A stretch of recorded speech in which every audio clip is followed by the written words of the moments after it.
The remarkable rocket. The king's son was going to be married, so there were general rejoicings.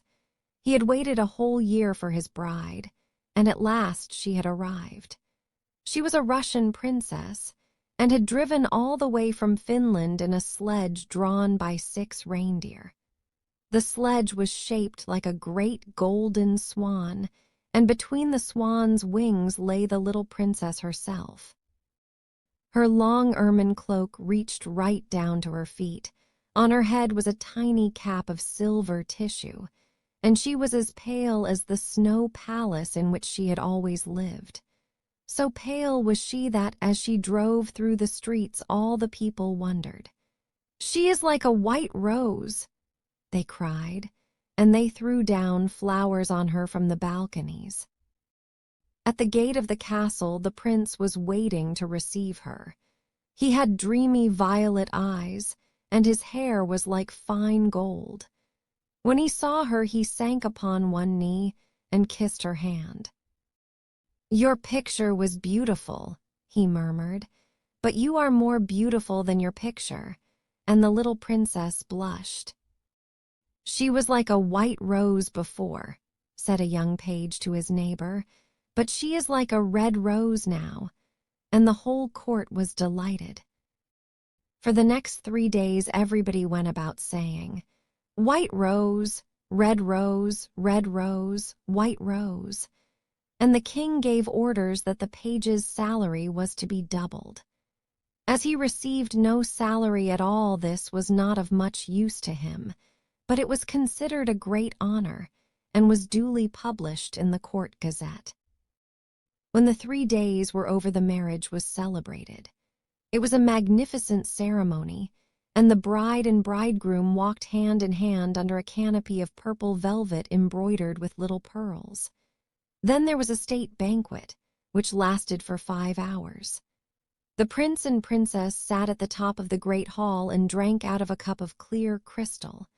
Only true lovers could drink out of this cup, for if false lips touched it, it grew gray and dull and cloudy. "It is quite clear that they love each other," said the little page, "as clear as crystal," and the king doubled his salary a second time. "What an honor!" cried all the courtiers. After the banquet there was to be a ball. The bride and bridegroom were to dance the rose dance together, and the king had promised to play the flute. He played very badly, but no one had ever dared to tell him so, because he was the king. Indeed, he knew only 2 airs and was never quite certain which one he was playing, but it made no matter, for, whatever he did, everybody cried out, "Charming! Charming!" The last item on the program was a grand display of fireworks, to be let off exactly at midnight. The little princess had never seen a firework in her life, so the king had given orders that the royal pyrotechnist should be in attendance on the day of her marriage. "What are fireworks like?" she had asked the prince one morning as she was walking on the terrace. "They are like the aurora borealis," said the king, who always answered questions that were addressed to other people, "only much more natural. I prefer them to stars myself, as you always know when they are going to appear, and they are as delightful as my own flute playing. You must certainly see them." So at the end of the king's garden a great stand had been set up, and as soon as the royal pyrotechnist had put everything in its proper place, the fireworks began to talk to each other. "The world is certainly very beautiful," cried a little squib. "Just look at those yellow tulips. Why, if they were real crackers they could not be lovelier. I am very glad I have traveled. Travel improves the mind wonderfully and does away with all one's prejudices." "The king's garden is not the world, you foolish squib," said a big Roman candle. "The world is an enormous place, and it would take you 3 days to see it thoroughly." "Any place you love is the world to you," exclaimed a pensive Catherine Wheel, who had been attached to an old deal box in early life and prided herself on her broken heart. But love is not fashionable anymore. The poets have killed it. They wrote so much about it that nobody believed them, and I am not surprised. True love suffers and is silent. I remember myself once, but it is no matter now. Romance is a thing of the past. Nonsense, said the Roman candle. Romance never dies. It is like the moon and lives forever. The bride and bridegroom, for instance, love each other very dearly. I heard all about them this morning from a brown paper cartridge who happened to be staying in the same drawer as myself and knew the latest court news. But the Catherine Wheel shook her head.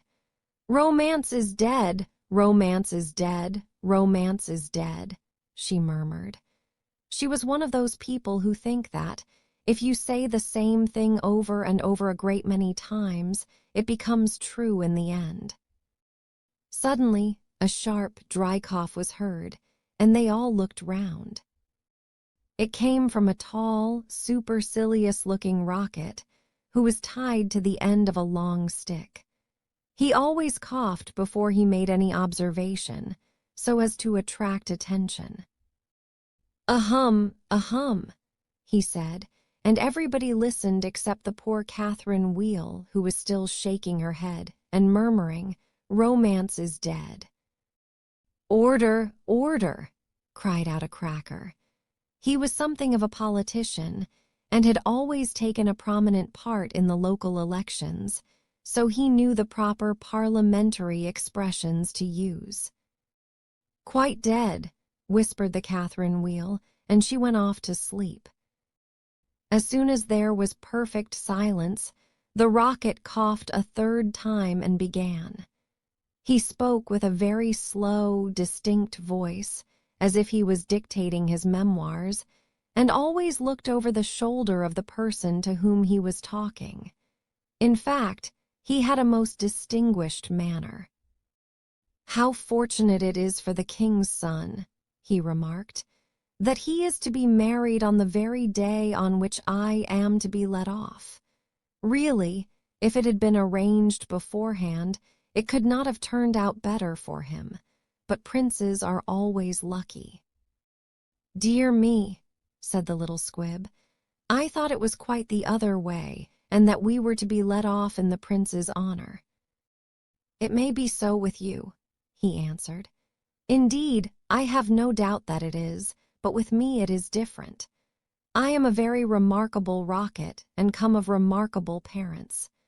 My mother was the most celebrated Catherine Wheel of her day, and was renowned for her graceful dancing.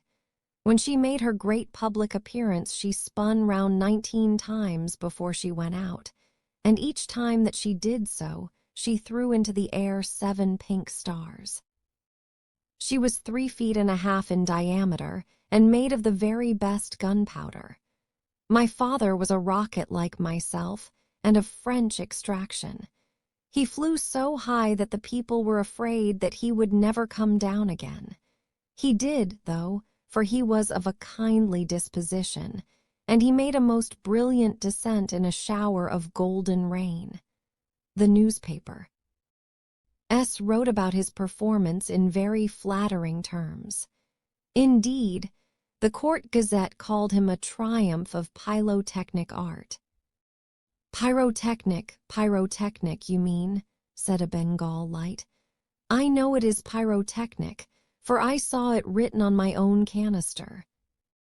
Well, I said pyrotechnic, answered the rocket, in a severe tone of voice, and the Bengal light felt so crushed that he began at once to bully the little squibs, in order to show that he was still a person of some importance. I was saying, continued the rocket, what was I saying? You were talking about yourself, replied the Roman candle. Of course, I knew I was discussing some interesting subject when I was so rudely interrupted. I hate rudeness and bad manners of every kind, for I am extremely sensitive. No one in the whole world is so sensitive as I am. I am quite sure of that. What is a sensitive person? Said the cracker to the Roman candle. A person who, because he has corns himself, always treads on other people's toes, answered the Roman candle in a low whisper, and the cracker nearly exploded with laughter. Pray, what are you laughing at? Inquired the rocket. I am not laughing. I am laughing because I am happy, replied the cracker. That is a very selfish reason, said the rocket angrily. What right have you to be happy? You should be thinking about others. In fact, you should be thinking about me. I am always thinking about myself, and I expect everybody else to do the same. That is what is called sympathy. It is a beautiful virtue, and I possess it in a high degree. Suppose, for instance, anything happened to me tonight, what a misfortune that would be for everyone.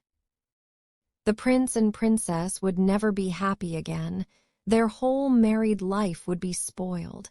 And as for the king, I know he would not get over it. Really, when I begin to reflect on the importance of my position, I am almost moved to tears. If you want to give pleasure to others, cried the Roman candle, you had better keep yourself dry. Certainly, exclaimed the Bengal light, who was now in better spirits. That is only common sense. Common sense, indeed, said the rocket indignantly. You forget that I am very uncommon and very remarkable. Why, anybody can have common sense provided that they have no imagination. But I have imagination, for I never think of things as they really are. I always think of them as being quite different. As for keeping myself dry, there is evidently no one here who can at all appreciate an emotional nature. Fortunately for myself, I don't care. The only thing that sustains one through life is the consciousness of the immense inferiority of everybody else. And this is a feeling that I have always cultivated. But none of you have any hearts. Here you are laughing and making merry just as if the prince and princess had not just been married. Well, really, exclaimed a small fire balloon, why not? It is a most joyful occasion, and when I soar up into the air I intend to tell the stars all about it. You will see them twinkle when I talk to them about the pretty bride. Ah, what a trivial view of life, said the rocket, but it is only what I expected. There is nothing in you, you are hollow and empty. Why, perhaps the prince and princess may go to live in a country where there is a deep river, and perhaps they may have one only son, a little fair-haired boy with violet eyes like the prince himself. And perhaps someday he may go out to walk with his nurse, and perhaps the nurse may go to sleep under a great elder tree, and perhaps the little boy may fall into the deep river and be drowned. What a terrible misfortune! Poor people, to lose their only son. It is really too dreadful. I shall never get over it. But they have not lost their only son, said the Roman candle. No misfortune has happened to them at all. I never said that they had, replied the rocket. I said that they might. If they had lost their only son, there would be no use in saying anything more about the matter. I hate people who cry over spilt milk. But when I think that they might lose their only son, I certainly am very much affected. You certainly are, cried the Bengal light. In fact, you are the most affected person I ever met. You are the rudest person I ever met, said the rocket, and you cannot understand my friendship for the prince. Why, you don't even know him, growled the Roman candle. I never said I knew him, answered the rocket. I dare say that if I knew him I should not be his friend at all. It is a very dangerous thing to know one's friends. You had really better keep yourself dry, said the fire balloon. "That is the important thing." "Very important for you, I have no doubt," answered the rocket, "but I shall weep if I choose." And he actually burst into real tears, which flowed down his stick like raindrops, and nearly drowned two little beetles, who were just thinking of setting up house together and were looking for a nice dry spot to live in. "He must have a truly romantic nature," said the Catherine Wheel, "for he weeps when there is nothing at all to weep about." And she heaved a deep sigh and thought about the deal box. But the Roman candle and the Bengal light were quite indignant and kept saying, "Humbug! Humbug!" at the top of their voices. They were extremely practical, and whenever they objected to anything they called it humbug. Then the moon rose like a wonderful silver shield, and the stars began to shine, and a sound of music came from the palace. The prince and princess were leading the dance. They danced so beautifully that the tall white lilies peeped in at the window and watched them, and the great red poppies nodded their heads and beat time.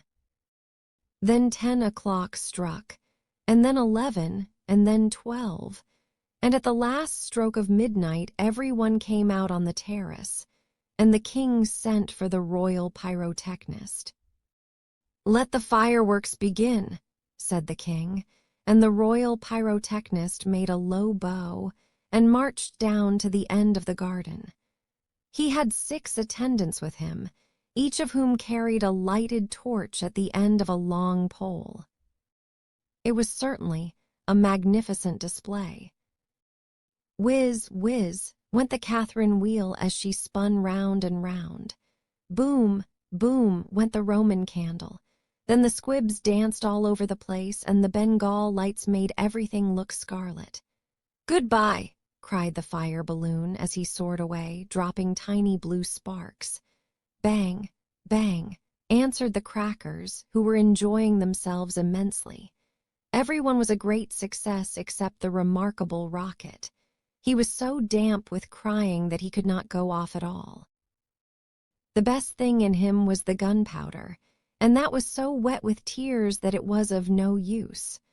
All his poor relations, to whom he would never speak, except with a sneer, shot up into the sky like wonderful golden flowers with blossoms of fire. "Huzzah! Huzzah!" cried the court, and the little princess laughed. "With pleasure. I suppose they are reserving me for some grand occasion," said the rocket. "No doubt that is what it means." And he looked more supercilious than ever. The next day the workmen came to put everything tidy. "This is evidently a deputation," said the rocket. "I will receive them with becoming dignity." So he put his nose in the air and began to frown severely as if he were thinking about some very important subject. But they took no notice of him at all till they were just going away. Then one of them caught sight of him. "Hallo!" he cried. "What a bad rocket!" And he threw him over the wall into the ditch. Bad rocket," he said as he whirled through the air. "Impossible! Grand rocket, that is what the man said. Bad and grand sound very much the same, indeed they often are the same," and he fell into the mud. "It is not comfortable here," he remarked, "but no doubt it is some fashionable watering place, and they have sent me away to recruit my health. My nerves are certainly very much shattered, and I require rest." Then a little frog, with bright jeweled eyes and a green mottled coat, swam up to him. "A new arrival, I see," said the frog. "Well, after all there is nothing like mud. Give me rainy weather and a ditch and I am quite happy. Do you think it will be a wet afternoon? I am sure I hope so, but the sky is quite blue and cloudless. What a pity." "Ahem, ahem," said the rocket, and he began to cough. "What a delightful voice you have," cried the frog. Really, it is quite like a croak, and croaking is of course the most musical sound in the world. You will hear our glee club this evening. We sit in the old duck pond close by the farmer's house, and as soon as the moon rises we begin. It is so entrancing that everybody lies awake to listen to us. In fact, it was only yesterday that I heard the farmer's wife say to her mother that she could not get a wink of sleep at night on account of us. It is most gratifying to find oneself so popular. Ahem, ahem, said the Rocket angrily. He was very much annoyed that he could not get a word in. A delightful voice, certainly, continued the Frog. I hope you will come over to the duck pond. I am off to look for my daughters. I have 6 beautiful daughters, and I am so afraid the pike may meet them. He is a perfect monster and would have no hesitation in breakfasting off them. Well, good-bye. I have enjoyed our conversation very much, I assure you. Conversation, indeed, said the Rocket. You have talked the whole time yourself. That is not conversation. Somebody must listen, answered the Frog, and I like to do all the talking myself. It saves time and prevents arguments. But I like arguments, said the Rocket. I hope not, said the Frog complacently. Arguments are extremely vulgar, for everybody in good society holds exactly the same opinions. Goodbye a second time. I see my daughters in the distance. And the little Frog swam away. You are a very irritating person, said the Rocket, and very ill-bred. I hate people who talk about themselves as you do when one wants to talk about oneself as I do. It is what I call selfishness, and selfishness is a most detestable thing, especially to anyone of my temperament, for I am well known for my sympathetic nature. In fact, you should take example by me. You could not possibly have a better model. Now that you have the chance, you had better avail yourself of it, for I am going back to court almost immediately. I am a great favorite at court. In fact, the prince and princess were married yesterday in my honor. Of course you know nothing of these matters, for you are a provincial. There is no good talking to him, said a dragonfly, who was sitting on the top of a large brown bulrush. No good at all, for he has gone away. Well, that is his loss, not mine, answered the Rocket. I am not going to stop talking to him merely because he pays no attention. I like hearing myself talk. It is one of my greatest pleasures. I often have long conversations all by myself, and I am so clever that sometimes I don't understand a single word of what I am saying. Then you should certainly lecture on philosophy, said the dragonfly, and he spread a pair of lovely gauze wings and soared away into the sky. How very silly of him not to stay here, said the Rocket. I am sure that he has not often got such a chance of improving his mind. However, I don't care a bit. Genius like mine is sure to be appreciated some day, and he sank down a little deeper into the mud.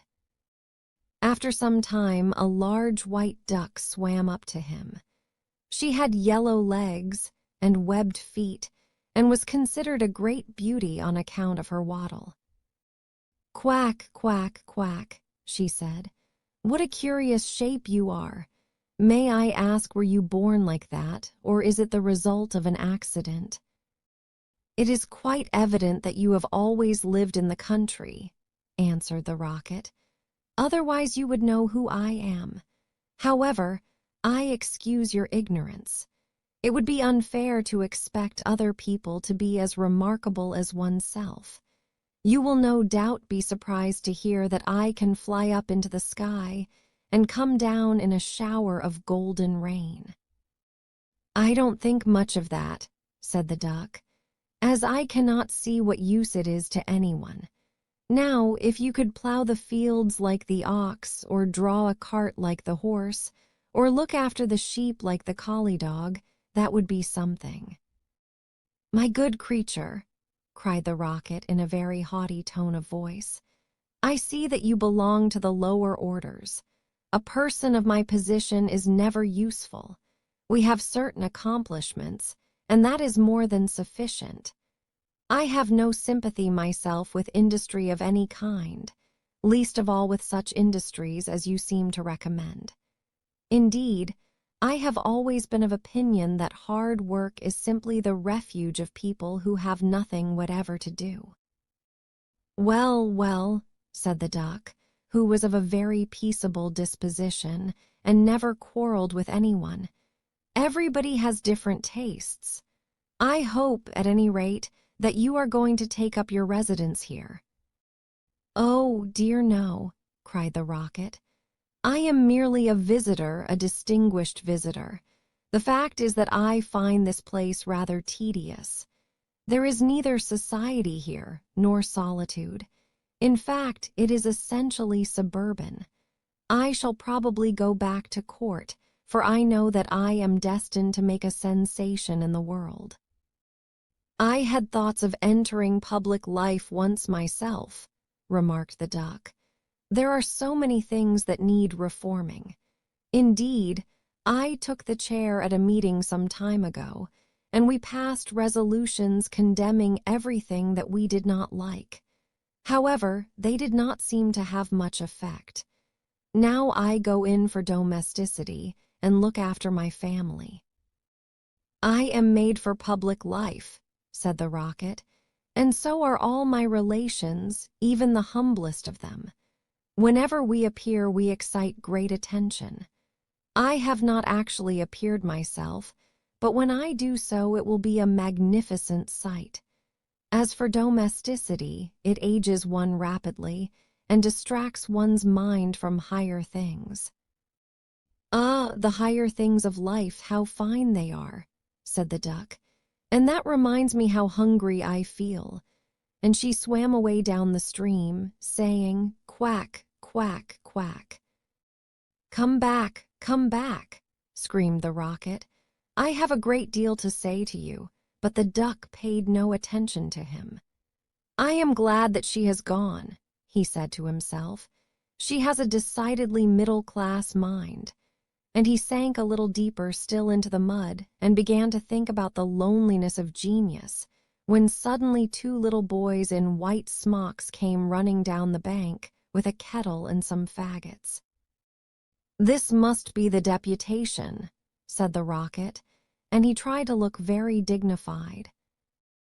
"Hallo," cried one of the boys, "look at this old stick. I wonder how it came here," and he picked the rocket out of the ditch. "Old stick," said the rocket. "Impossible. Gold stick," that is what he said.